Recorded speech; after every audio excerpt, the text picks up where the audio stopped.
Ano ang sanhi ng tension headache? Una, ang tension headache ay isang uri ng sakit ng ulo kung saan ang tao ay nakakaramdam ng sakit ng ulo na kadalasan ay nararamdaman sa likod ng ulo. Kailanan? At pagkatapos, talagang nahihirapan sila dahil ang mga sakit ng ulo na ito ay pwedeng paulit-ulit. At minsan, sa mga malulubhang kaso, halos araw-araw na silang may sakit ng ulo. At kasabay ng sakit ng ulo, may iba pa silang nararanasan tulad ng dahil sa sakit, hindi sila makapag-concentrate sa kanilang pang-araw-araw na gawain sa trabaho nila. Kung estudyante naman, hindi sila makapag-focus sa pag-aaral nila. At nakakaapekto rin ito sa kalidad ng kanilang tulog. At syempre, kapag may nararamdaman kang sakit, naapektuhan din ang relasyon mo sa mga kaibigan at mga miyembro ng pamilya. Kaya sa kabuuan, isa talaga itong napakabigat na sakit.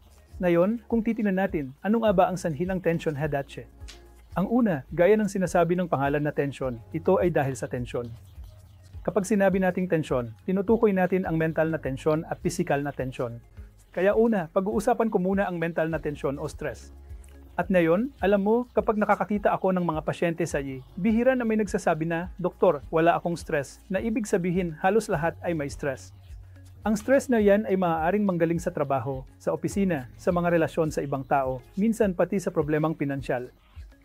Iba-iba ang uri ng stress na kailangang harapin ng mga tao at kapag sumobra ito, pwede itong magdulot ng tension headache.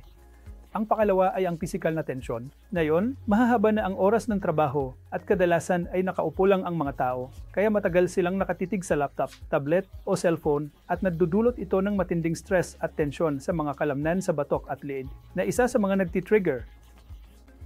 Ang pangatlo ay ang kakulangan sa tulog. Tingnan mo, ang tulog ay isa sa pinakamabisang gamot para makaiwas sa mga sakit.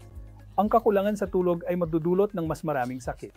Kaya ngayon, karamihan sa mga tao ay, alam mo na, kulang sa tulog. Ang normal na haba ng tulog ay 7 hanggang 9 na oras. Pero nakikita natin na may mga taong 4 na oras o 5 oras lang natutulog at ang kakulangan sa tulog ay pwede ring mag-trigger ng tension headache. At isa pa ay ang sobrang pagtatrabaho dahil alam natin na may ilang mga kilalang CEO ng malalaking kumpanya na parang ipinagmamalaki pa ang pagtatrabaho ng 70 oras sa isang linggo. Maaaring maganda yon para sa mga kumpanya, pero para sa individual, siguradong hindi maganda ang sobrang pagtatrabaho. At ang sobrang pagtatrabaho, tulad ng 14 na oras o 13 oras sa isang araw, araw-araw, ay talagang naglalagay ng dagdag na strain sa mga kalamnan at pwede itong magdulot ng tension headache. At panghuli, ang papel ng pisikal na aktibidad. Kaya ang pisikal na aktibidad na mga 300 minuto sa isang linggo, mas mainam kung moderate na pisikal na aktibidad ang ginagawa. Ito ang inirekomenda. Pero maraming tao, halos 60 o 70% ng mga tao, ay hindi natutugunan ang pamantayang ito.